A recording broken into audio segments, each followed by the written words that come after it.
Class 12 semester 3 ছাত্রছাত্রীদেরকে আজকে আমি করাবো টেক্সচুয়াল গ্রামারের স্প্লিটিং অফ সেন্টেন্সেস। তোমাদের আগের ক্লাসে আমি জয়েনিং বা সিনথেসিস কীভাবে করবে তা বলেছি এবং সিনথেসিস কোনগুলো তোমাদের করতে হবে, যেহেতু তোমাদের টেক্সচুয়াল গ্রামার সেরকম বেশ কিছু ইম্পর্টেন্ট সিনথেসিস বা জয়েনিং আমি তোমাদেরকে দিয়েছি। এবং আজকের এই ক্লাসে আমরা শিখবো স্প্লিটিং অফ সেন্টেন্সেস।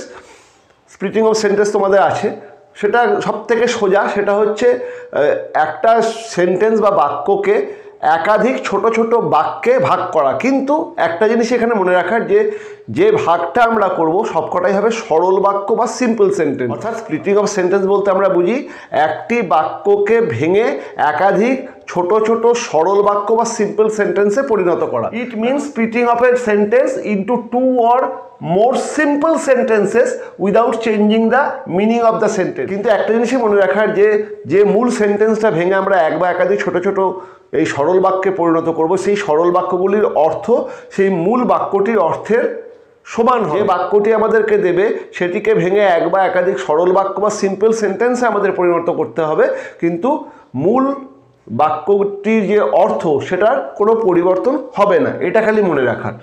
এটা ঠিক জয়েনিং বা সিনথেসিসের ঠিক বিপরীত। সিনথেসিসে আমরা দেখি একাধিক ছোট ছোট বাক্য থাকে যেগুলোকে জয়েন করতে হয়, সংযোগ করতে হয়, কিন্তু সেখানে সরল বাক্য মানে সিম্পল সেন্টেন্স, যৌগিক বাক্য বা কম্পাউন্ড সেন্টেন্স এবং জটিল বাক্য বা কমপ্লেক্স সেন্টেন্স তিনটে বাক্যকেই আমরা সংযুক্ত করতে পারি। কিন্তু স্প্লিটিংয়ের ক্ষেত্রে মূল সেন্টেন্সটি ভেঙে আমাদেরকে সবসময় সরল বাক্য বা সিম্পল সেন্টেন্সই করতে হবে। সেখানে কিন্তু জটিল বাক্য বা যৌগিক বাক্য মানে কম্পাউন্ড বা কমপ্লেক্স সেন্টেন্স করলে হবে না। আমি তোমাদেরকে এখনই বুঝিয়ে দেবো। যাই হোক, স্প্লিটিং সম্পর্কে আরও দুটো কথা বলে নিই। Splitting means breaking up or separating A sentence into small units of simple sentences. Splitting বলতে আমরা বুঝি যে ভাঙা, একটা বড় বাক্যকে ভেঙে ছোট ছোট সরল বাক্যে পরিণত করা। ঠিক আছে? It is just the opposite of joining. ঠিক জয়েনিংয়ের বিপরীত যেটা বললাম। যেমন ধরো, উদাহরণ দিচ্ছি, you will surely pass. You will surely pass, তুমি অবশ্যই পাস করবে। এটাকে যদি আমরা ভাঙি তাহলে আমরা দুটো বাক্যতে এটা ভাঙতে পারি, মানে দুটো সিম্পল সেন্টেন্সে আমাদেরকে ভাঙতে হবে। সবসময় সিম্পল সেন্টেন্সে ভাঙতে হবে। যেমন ইউ উইল পাস, এটা একটা সিম্পল সেন্টেন্স, এবং it is sure. You will surely pass, এটাকে যদি আমরা ভাঙি তাহলে ইউ উইল পাস এটা একটা সেন্টেন্স, আর ইট ইজ শিওর এটা একটা সেন্টেন্স বা বাক্য। এই দুটো সরল বাক্যে আমরা এটাকে ভাঙলাম। তোমাদেরকে আরেকটা উদাহরণ দিই, দেখো, সেটাতে আমরা দুটো বাক্যতে ভাঙলেও, মানে একটা বাক্যকে ভেঙে দুটো বাক্য করলেও সেটা কিন্তু স্প্লিটিংয়ের উদাহরণ হবে না। কেন সেটা একবার দেখে নাও।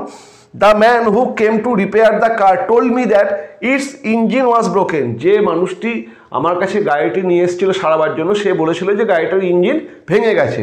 এটাকে যদি আমরা দুটো সেন্টেন্সে ভাঙি, একটা হচ্ছে the engine of the car is broken, the man who came to repair it told me this. এই দুটো সেন্টেন্সে আমি ভাঙলাম। The engine of the car is broken এটা একটা সিম্পল সেন্টেন্স, কাজেই এটা ঠিক আছে। কিন্তু the man who came to repair it told me this, who দেওয়া আছে, মানে এটা একটা কমপ্লেক্স সেন্টেন্স। কিন্তু আমরা বলছি যে কমপ্লেক্স সেন্টেন্সে, মানে এই স্প্লিটিংয়েতে কমপ্লেক্স সেন্টেন্স বা কম্পাউন্ড সেন্টেন্সে ভাঙা যাবে না। স্প্লিটিং হতে গেলে অবশ্যই সিম্পল সেন্টেন্সে ভাঙতে হবে।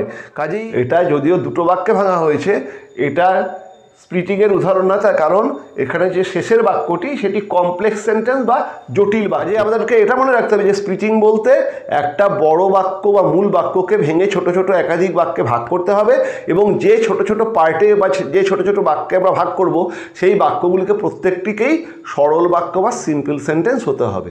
ওকে? যাই হোক, তোমাদের ইউনিট 1 এবং ইউনিট 2 যে সিলেবাসের উপর থেকে এই টেক্সচুয়াল গ্রামার আসবে, সেই 3টে প্রোজ এবং 2টো পোয়েট্রি থেকে একাধিক স্প্লিটিং হয়, মানে অনেক হয়। তবে আমি তার মধ্যে খুব ইম্পর্টেন্ট কিছু স্প্লিটিং এক জায়গায় করেছি। আমার এই ভিডিও ডেসক্রিপশন বক্সে সেই পিডিএফের লিঙ্ক দিয়ে দেবো। সেই পিডিএফটা তোমরা ডাউনলোড করে নেবে এবং যে যেখানেই পড়ো, যে বই থেকেই পড়ো, যার কাছেই পড়ো, একাধিকবার গ্রামারগুলো ঘরে প্র্যাকটিস করবে, এবং তার সঙ্গে সঙ্গে আমি যে ইম্পর্টেন্ট বলে যে এই স্প্লিটিংগুলো দেবো সে কটাকেও অবশ্যই একবার দেখে যাবে। ওকে? আশা করছি তার মধ্যে পেয়ে যাবে। যাই হোক, আজকের ভিডিওটা এখানেই শেষ করছি। তোমরা ওই পিডিএফটাকে ডাউনলোড করে নিও এবং ঘরে পড়ো। আর যদি ভিডিওটা ভালো লাগে, তোমাদের কাজে আসে, সব বন্ধুবান্ধবদের মধ্যে শেয়ার করে দিও। এবং যারা যারা এখনও confident English with Partha sir এই এডুকেশনাল চ্যানেলটাকে সাবস্ক্রাইব করোনি, অবশ্যই সাবস্ক্রাইব করে নিও পরবর্তী গুরুত্বপূর্ণ ভিডিওগুলো সব পাওয়ার জন্য। ওকে, দেখা হবে নেক্সট টিউটোরিয়ালে।